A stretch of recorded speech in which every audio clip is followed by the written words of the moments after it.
அனைவருக்கும் வணக்கம். விஜய தரங்கிணி அத்தியாயங்கள் 4 மற்றும் 5. அத்தியாயம் 4. நள்ளிரவில் நடந்தது. ஆன்றோரால் அறியாமைக்கு உவமையாக சொல்லப்பட்ட அந்த இரவு பொழுதில் தான் சற்றும் எதிர்பாராத வகையில் தீப்பந்தங்களுக்கு இடையே புன்சிரிப்பு தவள நின்று கொண்டிருந்த அந்த பெரியவரை கண்டதும் தீரன் சென்னியின் வியப்பு பன்மடங்கு ஆகவே, நீங்கள் நேற்று என்னை கோவிலுக்குள் அழைத்துச் சென்று பிரசாதம் வாங்கி கொடுத்தவர்தானே என வியப்புடன் வினவினான். ஆமாம், நான் தான் நேற்று பிரசாதம் வாங்கி கொடுத்தேன். இப்போது வேறு ஒன்று வாங்கி தர வேண்டிய கட்டாய சூழ்நிலை ஏற்பட்டுவிட்டது. அவருடைய குரலில் சற்று அளவுக்கு அதிகமாகவே இகழ்ச்சி துடைத்ததை கவனித்த தீரன் சென்னி தன்னுடைய குரலிலும் அதே இகழ்ச்சி இலையோட, தாங்கள் வாங்கி தருவதை அடியேனும் ஏற்றுக்கொள்ள சித்தமாக இருக்கிறேன் என்றான். நன்றாக மாட்டிக்கொண்டு விட்ட அந்த நிலையிலும் அவன் நிதானம் தவறாமலும் ஆபத்தை பற்றி சிறிதும் கவலைப்படாமலும் உரையாடலில் இறங்கியதைக் கண்டு அந்த பெரியவர் மனதிற்குள் பாராட்டவே செய்தார். பிறகு, சோழர் படைத்தலைவருக்கு நான் யார் என்று சொல்லவில்லையே என கூறிக்கொண்டே தன்னுடைய வேடத்தை கலைத்தார். நீங்கள்? நான் தான் ஜடிலன், பாண்டிய மன்னரின் அமைச்சர்களில் நானும் ஒருவன். அப்படியானால் என சந்தேகத்துடன் இழுத்தான் சென்னி. ஆம் படித்தவரே, நீங்கள் ஆனைமலையில் கால் வைத்ததில் இருந்தே நிழல் போல உங்களை பின்தொடர்ந்தேன் என்றவர். அதோ அங்கே பாருங்கள் என்று கூறிவிட்டு மற்றொரு திசையை சுட்டி காட்டினார். அவர் சுட்டிக்காட்டிய திசையில் தனது விழிகளை திருப்பிய தீரன் சென்னி அதிர்ச்சி அடைந்தான். பாண்டிய வீரர்களுக்கு இடையில் சிறைப்பட்டு நின்ற ராஜகோவரையரும் சாலசீலரும் அவனை ஏறிட்டு பார்த்தனர். விலங்கிடப்படாமல் அவர்கள் நிறுத்தப்பட்டிருப்பதை தீரன் சென்னியின் கூர்மையான விழிகள் கவனிக்கவே அவனது முகத்தில் சிந்தனை ரேகைகள் ஊடுருவின. படைத்தலைவர் இப்போது நிலைமையை சரிவர புரிந்து கொண்டிருப்பார் என நினைக்கிறேன். தப்பிச் செல்ல மட்டும் நினைக்காதீர்கள். ஒரே சமயத்தில் உங்கள் மேல் பாய்ந்து உங்கள் உயிரை குடிக்கும் ஆவலுடன் பல குறுவாள்கள் காத்திருக்கின்றன. ஆனால் ஆனால் சந்தேகத்துடன் வினவினான் சென்னி. உங்களையும் உங்கள் போர் திறமையையும் பாண்டிய மன்னர் மிகவும் பாராட்டுகிறார். ஒரே ஒரு நிபந்தனைக்கு நீங்கள் ஒப்புக்கொண்டால். என்ன நிபந்தனை? நீங்கள் இப்போது சோழ நாட்டில் என்ன பதவியில் இருக்கிறீர்களோ அதே பதவியை உங்களுக்கு கொடுத்து பாண்டிய தளபதியாக்கிவிட அரசர் முடிவெடுத்துள்ளார். கடகடவென நகைத்தான் தீரன் சென்னி. ஏன் நகைக்கிறீர்? நகைக்காமல் என்ன செய்வது? உயிருக்கு பயந்து உங்களிடம் அடைக்கலம் புகுந்திட நாங்கள் கோழைகள் அல்லர் என கூறிவிட்டு மறுபடியும் நகைத்தான் தீரன் சென்னி. சினத்தால் அமைச்சர் ஜடிலனின் கண்கள் சிவந்தன. இவனையும் பிடித்து கட்டுங்கள் என கர்ஜித்தார். பாண்டிய வீரர்கள் தீரன் சென்னியை நோக்கி பாய்ந்தார்கள். அதே சமயத்தில் அந்த வீரர்களில் ஒருவன், ஐயோ, ஒற்றர்கள் தப்பிவிட்டனர் என்று அலறினான்.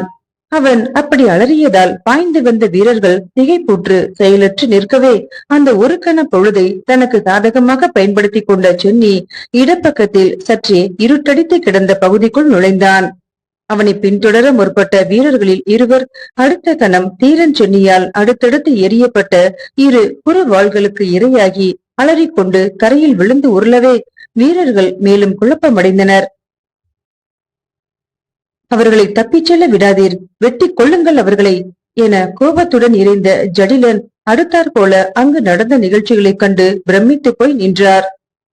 தீரன் சென்னியும் பாண்டிய அமைச்சர் ஜடிலனும் உரையாடி கொண்டிருக்கும் போதே அவனது விழிகள் தோப்பை நோக்கி நகர்ந்ததையும் அதை புரிந்து கொண்ட ராஜகோவரையரும் சாலசீலரும் மெதுவாக நழுவி அந்த இருட்டிற்குள் ஊடுருவி தீரன் சென்னியின் புறவிக்கு அருகில் சென்று விட்டதையுமே எவரும் அங்கே அறிந்து கொள்ள முடியாமல் போய்விட்டதால் அங்கு என்ன நடந்தது என்பதை அவர்கள் புரிந்து கொண்டு செயல்பட தொடங்குவதற்குள்ளாக ராஜகோவரையரால் மிக விரைவாக செலுத்தப்பட்டு தன் அருகில் வந்து நின்ற புறவியில் தீரன் சென்னி தாவி ஏறிக்கொண்டான். மூவரையும் சுமந்து கொண்டு புறவி அங்கிருந்து மின்னல் வேகத்தில் பாய்ந்து செல்ல தொடங்கியது. தப்பிவிட்டார்கள், துரத்தி சென்று பிடியுங்கள் அவர்களை என கத்தினார் ஜடிலன். அவருடைய கட்டளையை ஏற்று பாண்டிய வீரர்கள் தங்களுடைய புறவிகளில் ஏறிக்கொண்டு வருவதற்குள் வெகு தூரம் சென்றுவிட்ட சென்னையின் வெள்ளை நிற புறவி மதுரையை நோக்கி செல்லாமல் வேறு பாதையில் செல்ல தொடங்கிவிட்டதால் அதை அறியாத பாண்டிய வீரர்கள் நேர் பாதையில் தங்களுடைய புறவிகளை விரட்டி கொண்டு சென்றார்கள். நள்ளிரவு தொடங்கிவிட்ட அந்த சமயத்தில் அந்த காட்டு பகுதியில் உள்நோக்கி சென்ற ஒற்றையடி பாதையில் மிக திறமையுடன் புறவியை செலுத்திக் கொண்டு சென்ற மூவரும் காட்டு பகுதியின் நடுவில் காணப்பட்ட அந்த பாழடைந்து கிடந்த காளி கோவிலுக்கு முன்னால் புறவியை நிறுத்திவிட்டு கீழே இறங்கினர். நல்ல வேளை, தப்பிவிட்டோம். இத்தனை வருடங்களாக நாங்கள் மதுரையில் இருந்தும் இப்படி ஒரு பாதை இருப்பது எங்களுக்கு தெரியாமலே போய்விட்டது. ஆச்சரியம்தான் என்றார் சாலசீலர். மெதுவாக சிரித்தான் தீரன் சென்னி. நாம் எந்த ஒரு கணத்திலும் ஆபத்தையே எதிர்நோக்கி இருப்பவர்கள். நான் ஆனைமலைக்கு வந்தவுடனே முதலில் இந்த காளி கோவிலுக்குத்தான் வந்தேன். தாங்கள் எங்களை நோக்கிய போது நாங்கள் அதை கவனித்திருக்காவிட்டால் நம்முடைய உயிரற்ற உடல்கள் இப்போது நரிகளுக்கும் ஓநாய்களுக்கும் இரையாகி கொண்டிருக்கும் என ராஜகோவரையர் கூறியதும் சாலசீலரின் உடல் சிலிர்த்தது. ஆம், அதை நினைக்கும் போதே உடல் சிலிர்க்கிறது என்றார் அவர். படைத்தலைவரின் அடுத்த திட்டம் என்று இழுத்தார் ராஜகோவரையர். வானத்து நட்சத்திரங்களை நிமிர்ந்து நோக்கியபடி ஏதோ யோசித்தான் தீரன் சென்னி. அடுத்தாறு போல ஆழ்ந்த சிந்தனையுடன் பேசத் தொடங்கினான்.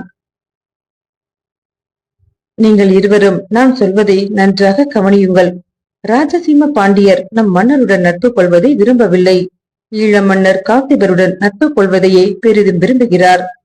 ஈழப்படையின் உதவியுடன் சோழ நாட்டை வென்று அடிமைப்படுத்தி விடலாம் என்ற தவறான எண்ணம் பாண்டிய மன்னரின் மனதில் வேரூன்றி கிடக்கிறது. சக்க சேனாதிபதியின் திடீர் வருகையும் பாண்டிய மன்னர் ஈழ மன்னருக்கு எழுதியிருக்கும் ஓலையும் பாண்டிய மன்னரின் மனநிலையை தெள்ள தெளிவாக உணர்த்துகின்றன. இப்படிப்பட்ட சூழ்நிலையில் ஒற்றர் பிரிவு மிகவும் ஜாக்கிரதையாக செயல்பட்டால்தான் பாண்டிய மன்னரின் நடவடிக்கைகளை சோழ மன்னருக்கு தெரிவிக்க இயலும். நம்மை தேடும் முயற்சியில் ஈடுபட்டிருக்கும் பாண்டிய வீரர்களிடம் சோழ ஒற்றர் பிரிவில் பணியாற்றும் ஒருவர் சிக்கினாலும் கூட அவர் மூலம் பாண்டிய அமைச்சர் ஒற்றர் பிரிவையே வேருடன் கலைந்து விடுவார். ஆகையால் தற்போதுள்ள சூழ்நிலையில் ஒற்றர் பிரிவு மதுரையில் இருப்பது அவ்வளவு நல்லதென்று. அதை கலைத்து விடுங்கள். தீரன் சென்னி பேசி முடித்ததும் அந்த இடத்தில் மௌனம் நிலவியது. மௌனத்தை மெதுவாக கலைத்தார் சாலசீலர். ஒற்றர் பிரிவை கலைத்து விடுவதால் நமக்கு பேர் இழப்பல்லவா நேரும். அதை கலைக்காவிட்டால் அதை விட பேர் இழப்பு ஏற்படும். நீங்கள் எல்லோருமே பூண்டோடு கைலாயம் போக வேண்டியதுதான் என்று சிரித்துக் கொண்டே சொன்ன சென்னி தொடர்ந்தான். மதுரைக்குள் ஆங்காங்கே பிரிந்து நிற்கும் சோழ ஒற்றர் பிரிவினரை வெள்ளூருக்கு பக்கத்தில் உள்ள கிராமங்களுக்கு அனுப்பிவிடுங்கள். அங்கு அவர்களை மக்களோடு மக்களாக நடமாட விடுங்கள். வெள்ளூருக்கு பக்கத்திலா? சந்தேகத்துடன் எழுந்தது ராஜகோவரையர் கேள்வி. ஆம், அங்கு மக்களோடு மக்களாக நடமாடும் நம்முடைய ஒற்றர்கள் ஒற்றறிவதோடு பலவிதமான வதந்திகளையும் கிளப்புவார்கள். அப்படி வதந்திகளை கிளப்புவதால் நமக்கு என்ன நன்மை என வினவினார் சாலசீலர். இந்த சமயத்தில் வதந்திகள் தான் கூர்மையான ஆயுதங்கள் சாலசீலரே. அவற்றின் வலிமையை போக போக புரிந்து கொள்வீர்கள் என்று சொல்லிவிட்டு நகைத்தான் தீரன் சென்னி. பிறகு அவர்களை தன் அருகிலே அழைத்து அவர்களிடம் மெதுவான குரலில் ஏதோ சொன்னான்.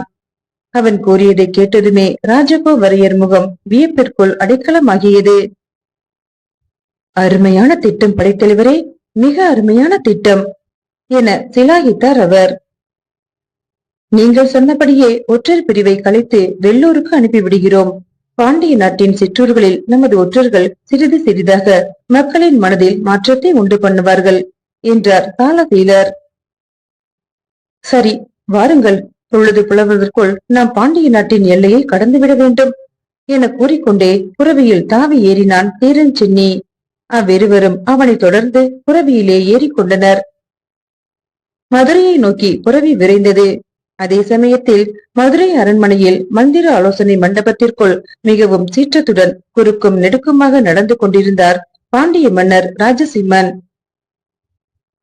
எண்ணிருந்த பிரம்மதேயமும் எண்ணிருந்த தேவதானமும் பள்ளி சந்தமும் இயற்றி நின்றவரும் அதற்கு காரணமாக மந்தர கௌரவ மேரு என பாராட்டப்பட்டவருமாகிய ராஜசிம்ம பாண்டியன் அந்த சமயத்தில் தீரன் சென்னியும் ராஜகோவரையரும் சாலசீலரும் தப்பிவிட்ட செய்தியுடன் வந்து நின்ற பாண்டிய அமைச்சர் ஜடிலன் மீது எரிந்து விழுந்தார் என்றால் அதற்கு சரியான காரணம் இருக்கவே செய்தது. சோழ நாட்டு படைத்தலைவன் உற்றனாக வருகிறான். பாண்டிய மறவர்களின் கண்களில் மண்ணை தூவிவிட்டு நகருக்குள் நுழைகிறான். நகருக்குள் இஷ்டம் போல் உலாவுகிறான்.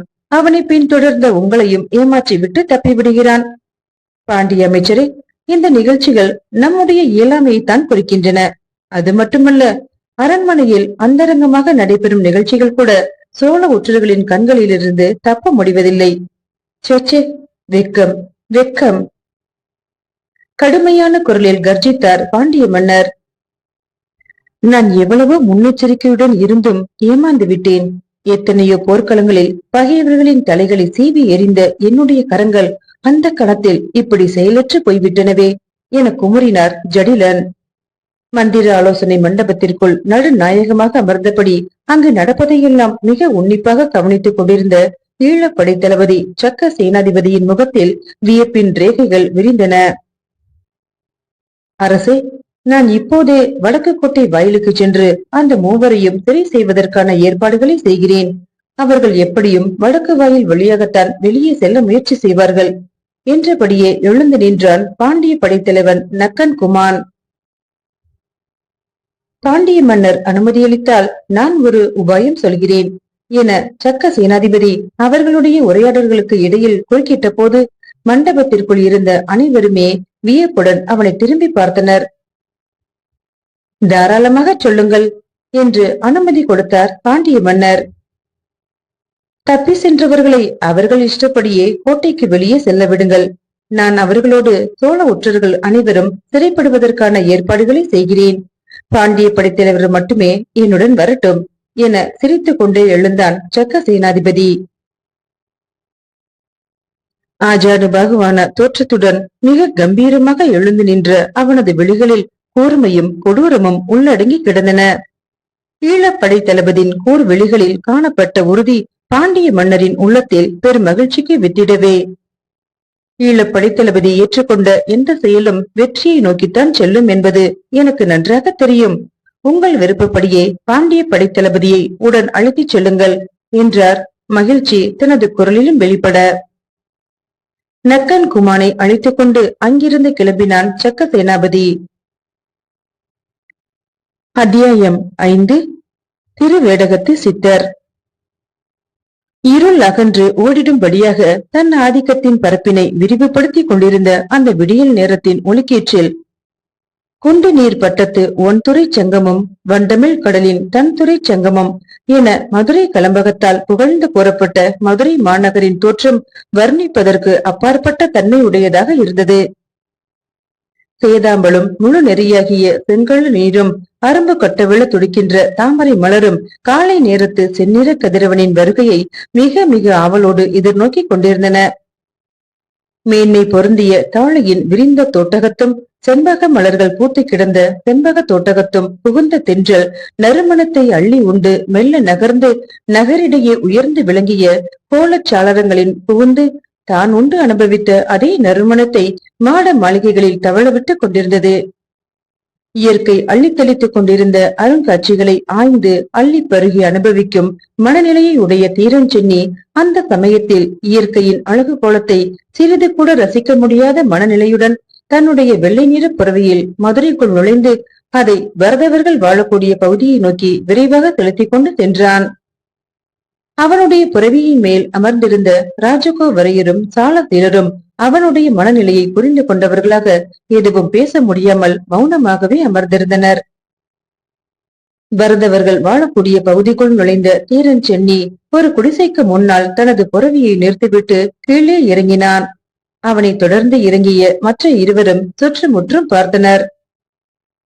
படைத்தலைவரே என ஏதோ சொல்ல ஆரம்பித்த ராஜகோவரையரை உஷ் என்று வாயில் விரலை வைத்து மேலே பேச வேண்டாம் என சைகை செய்த தீரன் சென்னி, விராட வல்லாளா விராட வல்லாளா என மெதுவாக குரல் கொடுத்தான். அவனுடைய குரலை தொடர்ந்து குடிசையின் கதவை திறந்து கொண்டு வெளியே வந்த விராட வல்லாளனின் விழிகள் வியப்பால் விரிந்தன. நீங்களா? வாருங்கள் வாருங்கள் என்று வரவேற்ற விராட வல்லாளனின் கூர் விழிகள் ராஜகோவரையரையும் சாலசிலரையும் வலம் வந்து பிறகு கேள்விக்குறியுடன் தீரன் சென்னியின் விழிகளில் சென்று நிலைத்தன. அதை புரிந்து கொண்ட சென்னி, இதோ இவர்தான் ராஜகோவரையர், சோழ நாட்டின் ஒற்றர் பிரிவிற்கு தலைவர். இவர் சாலசீலர், என் ஒற்றர் பிரிவில் மிக முக்கியமானவர் என அறிமுகப்படுத்தினான். அவர்கள் இருவருக்கும் தலை தாழ்த்தி வணங்கிய விராட வல்லாளன் தீரன் சென்னியின் பக்கம் திரும்பி, பிரபு, நான் என்ன செய்ய வேண்டும் என்று வினவினான். எனக்கு இப்போது 2 புறவிகள் வேண்டும். நாங்கள் உடனடியாக தஞ்சையை நோக்கி செல்ல வேண்டும் என்றான் தீரன் சென்னி. இதோ ஏற்பாடு செய்கிறேன் என்ற விராட வல்லாளன் சற்று தூரத்தில் சென்று கொண்டிருந்த பரதவர்களை நோக்கி கையை தட்டி கூப்பிட்டான். பரதவர்கள் அவர்களை நோக்கி ஓடி வந்தார்கள். அருகிலே வந்ததும் விராட வல்லாளனை வணங்கி பணிவுடன் அவனது கட்டளையை எதிர்பார்த்து நின்றார்கள். 2 புறவிகளை கொண்டு வாருங்கள் என அவர்களுக்கு ஆணையிட்டான் விராட வல்லாளன். இதோ கொண்டு வருகிறோம் என கூறிவிட்டு மேற்கு திசையை நோக்கி பரதவர்களில் இருவர் ஓடினர். குடிசைக்குள் வாருங்கள் பிரபு என அன்புடன் அழைப்பு விடுத்தான் விராட வல்லாளன். தீரன் சென்னியின் உதடுகளில் புன்னகை ஒன்று தவழ்ந்தது. மிக அவசரமான சூழ்நிலையில் நாங்கள் இங்கு வந்திருக்கிறோம். நாங்கள் உடனடியாக தஞ்சைக்கு செல்ல வேண்டும் என்றான் புன்னகைக்கு இடையே தீரன் சென்னி. ஏதோ சொல்வதற்கு முயன்ற விராட வல்லாளன் பரதவர்கள் 2 புறவிகளுடன் சற்று தூரத்தில் வந்து கொண்டிருப்பதை கண்டதும் தான் சொல்ல வந்த செய்தியை சொல்லாமல், அதோ புறவிகள் வந்துவிட்டன பிரபு என்றான். புறவிகள் அருகிலே வந்ததும் அவற்றை பெற்றுக்கொண்ட ராஜகோவரையரும் சாலசீலரும் ஆளுக்கொரு புறவியின் மீது ஏறிக்கொண்டனர். நாங்கள் சென்று வருகிறோம். ஏதாவது முக்கியமான செய்திகள் இருந்தால் நானே உங்களை நேரில் வந்து சந்திக்கிறேன் என்று கூறி விடை கொடுத்தான் விராட வல்லாளன். தன்னுடைய புறவியில் ஏறிக்கொண்டான் தீரன் சென்னி. 3 புறவிகளும் நான்மாட குடலின் வடக்கு கோட்டை வாயிலை நோக்கி விரைந்தன. விராட வல்லாளனை பற்றி தீரன் சென்னியிடம் கேட்டு தெரிந்து கொள்ள வேண்டும் என்ற ஆவல் அதிகமாக எழுந்தும் கூட தீரன் சென்னி ஏதோ சிந்தனையுடன் புறவியை செலுத்திக் கொண்டிருந்ததால் அந்த சிந்தனையை கெடுத்துவிடக் கூடாது என எண்ணியவராக புறவியை செலுத்திக் கொண்டிருந்தார் ராஜகோவரையர். வடக்கு கோட்டை வாயிலுக்கு அவர்கள் மூவரும் போய் சேர்ந்த போது தங்களை சிறைப்பிடிக்கும் பொருட்டு பாதுகாப்பு நடவடிக்கைகள் மிக தீவிரமாக்கப்பட்டிருந்தால் அவற்றிலிருந்து எப்படி தப்பி செல்வது என்ற தீவிரமான சிந்தனையுடன் சென்ற தீரன் சென்னிக்கு அங்கே ஏமாற்றமே காத்திருந்தது. மூவரும் ஒருவரை ஒருவர் வியப்புடனே பார்த்து கொண்டனர். ஆச்சரியமாக இருக்கிறதே பிரபு, வடக்கு கோட்டை வாயிலில் வழக்கம் போல உள்ள காவல் வீரர்கள் மட்டுமே இருக்கின்றனர். நம்மை சிறைப்பிடிப்பதில் பாண்டிய மன்னர் சிறிது கூட அக்கறை காட்டவில்லையே. ராஜகோவரையரின் வார்த்தைகளில் வியப்பு ஊடுருவி சென்றது. ஏதோ யோசித்தான் தீரன் சென்னி. பிறகு திடமான குரலில், நரியின் தந்திரம் இங்கு நாசுக்காக செயல்படுத்தப்படுகிறது என்று சொன்னான். ஏதோ சொல்ல முயன்றார் ராஜகோவரையர். அதே சமயத்தில் சற்று தூரத்தில் சில புறவிகள் வடக்கு கோட்டை வாயிலை நோக்கி விரைந்து வந்து கொண்டிருந்தன. ஏதும் பேச வேண்டாம் என சைகை மூலமாக எச்சரித்த சென்னி, அந்த புறவிகள் நம்மை தாண்டி செல்லும் போதே அவற்றை தொடர்ந்து நம்முடைய புறவிகளையும் செலுத்திக் கொண்டு செல்வோம். சற்று பின்தங்கினாலும் கோட்டையை விட்டு வெளியேறுவது கடினம் என மெதுவான குரலில் கூறிக்கொண்டே புறவியை செலுத்த தயாரானான். விரைந்து வந்த புறவிகள் மூவரையும் கடந்து வடக்கு கோட்டை வாயிலை நோக்கி விரைந்து சென்றன. புறவியின் மேலே அமர்ந்திருந்த வீரர்கள் இவர்களை சிறிது கூட பொருட்படுத்தவில்லை. அந்த புறவிகளோடு மூவரும் தங்களுடைய புறவிகளையும் செலுத்திக் கொண்டு சென்றனர். வடக்கு கோட்டை வாயில் காவலர்கள் புறவி வீரர்களை தடுத்து நிறுத்தாமல் வெளியே செல்லலாம் என சைகை மூலம் தெரிவிக்கவே புறவி வீரர்கள் கோட்டை வாயிலை விட்டு வெளியேறினர். கோட்டைக்கு வெளியே சிறிது தூரம் புறவிகளோடு புறவிகளாக தங்கள் புறவிகளையும் செலுத்திக் கொண்டு சென்ற மூவரும் எவரும் அறியாத வண்ணம் தங்களுடைய புறவிகளின் வேகத்தை சிறிது சிறிதாக குறைக்கவே மூவரது புறவிகளும் மெதுவாக பின்தங்கின. அதை பற்றி மற்ற புறவி வீரர்கள் கவலைப்படவோ சந்தேகப்படவோ செய்யாமல் முன்னால் விரைந்து சென்றனர். தங்களுடைய புறவிகளுக்கும் மற்ற புறவிகளுக்கும் தான் நினைத்த அளவிற்கு இடைவெளி ஏற்பட்டவுடனே சட்டென தனது புறவியை நிறுத்திய தீரன் சென்னி மற்ற இருவரையும் புறவிகளை நிறுத்தும்படி செய்கை செய்தான். உடனே மற்ற இரு புறவிகளும் நின்றன. பிரபு, இந்த புறவி வீரர்கள் வந்ததால் மிக எளிதாக இந்த கோட்டையை விட்டு வெளியேறிவிட்டோம் என்றார் மகிழ்ச்சியுடன் ராஜகோவரையர். நாம் நேராக தஞ்சையை நோக்கி செல்ல வேண்டியதுதானே என வினவினார் சாலசீலர். தீரன் சென்னியின் முகத்தில் சிந்தனை ரேகைகள் விரிந்து படர்ந்தன. சில கணங்கள் கழித்து சிந்தனையிலிருந்து மீண்டவன் மெதுவான குரலில், நாம் இப்போது நேராக தஞ்சை செல்வதில் ஆபத்து இருக்கிறது. நம்மை சிறைப்பிடிப்பதற்கான ஏற்பாடுகளை கோட்டை தலைவர்கள் செய்திருப்பார்கள். ஆகையால் நாம் இப்போது திருவேடகத்திற்கு செல்வோம். அங்கே எனக்கு தெரிந்த சித்தர் ஒருவர் இருக்கிறார். அவரை பார்த்து பேசிய பிறகு நாம் ஒரு முடிவுக்கு வரலாம் என்றான். சரி, அப்படியே செய்யலாம் என்றார் ராஜகோவரையர். மூவர் புறவிகளும் முன்னால் சென்ற புறவிகளை தொடராமல் வேறு ஒரு பாதையில் திரும்பி செல்ல தொடங்கின. மூவரும் வேறு பாதையில் புறவிகளை திருப்பிக் கொண்டு சென்ற போது முன்னால் சென்ற புறவி வீரர்களில் இருவர் மட்டுமே சட்டென தங்களுடைய புறவிகளை திருப்பிக் கொண்டு அந்த மூவரும் அறியாத வகையில் பின்தொடர்ந்தனர். இருவர் தங்களை பின்தொடர்வதை சற்று உணராத மூவரும் தங்கள் புறவிகளை மிக நிதானமாகவே செலுத்திக் கொண்டு சென்றனர். புறவியில் சென்று கொண்டிருக்கும் போதே அந்த சித்தரை பற்றி விசாரித்தார் ராஜகோவரையர். பிரபு, திருவேடகத்தில் வசிக்கும் சித்தர் ஏற்கனவே உங்களுக்கு அறிமுகமானவரா? எனக்கு நன்கு அறிமுகமானவர். பல சமயங்களில் எனக்கு அவர் உதவி செய்திருக்கிறார். ஆனால் அவர் யார், எந்த நாட்டை சேர்ந்தவர், அரசியல் விவகாரங்களை மிக நுணுக்கமாக எப்படி அவரால் ஆராய்ந்தறிய முடிகிறது என்ற சந்தேக வினாக்கள் என்னுள் இன்னும் வினாக்களாகவே நிற்கின்றன. திருவேடகத்து சித்தர் மடத்தில் இப்போது அவர் தங்கியிருப்பதாக எனக்கு செய்தி கிடைத்தது. அவரை சந்தித்து பேசிவிட்டு இன்று இரவு தஞ்சைக்கு புறப்படலாம் என்றான் சென்னி. அவர்கள் மூவரும் திருவேடகத்திற்குள் நுழைந்து சித்தர் மடத்தை நோக்கி சென்றனர். மடத்தின் முன்னால் புறவிகள் வந்து நின்றவுடன் மடத்தின் வாயில் காவலர்கள் புறவிகளை நோக்கி வந்தனர். பெரியவர் இருக்கிறாரா என அந்த வாயில் காவலனிடம் விசாரித்தான் சென்னி. இருக்கிறார். நீங்கள் யார் என்று கேட்டான் வாயில் காவலன். தீரன் சென்னி வந்திருப்பதாக சொல்லுங்கள். வாயில் காவலர்கள் மடத்திற்குள் ஓடினார்கள். அவர்கள் சென்றதும், பிரபு, சித்தர் மடத்திற்கு காவல் எதற்கு என்று வியப்புடன் வினவினார் ராஜகோவரையர். தீரன் சென்னியின் முகத்திலோ புன்னகை தவழ்ந்தது. ராஜகோவரையரே, எவருக்குமே தற்காப்பு இன்றியமையாதது. தற்காப்பு உணர்வு இயற்கை தந்த செல்வம். அதற்கு சித்தரும் விதிவிலக்கன்று. மேற்கொண்டு ஏதோ கேட்பதற்காக பிரபு என்று ஆரம்பித்த ராஜகோவரையர் மடத்தின் வாயில் காவலர்கள் திரும்ப விரைந்து வருவதைக் கண்டதும் பேச நினைத்ததை பேசாமலே மௌனமானார்.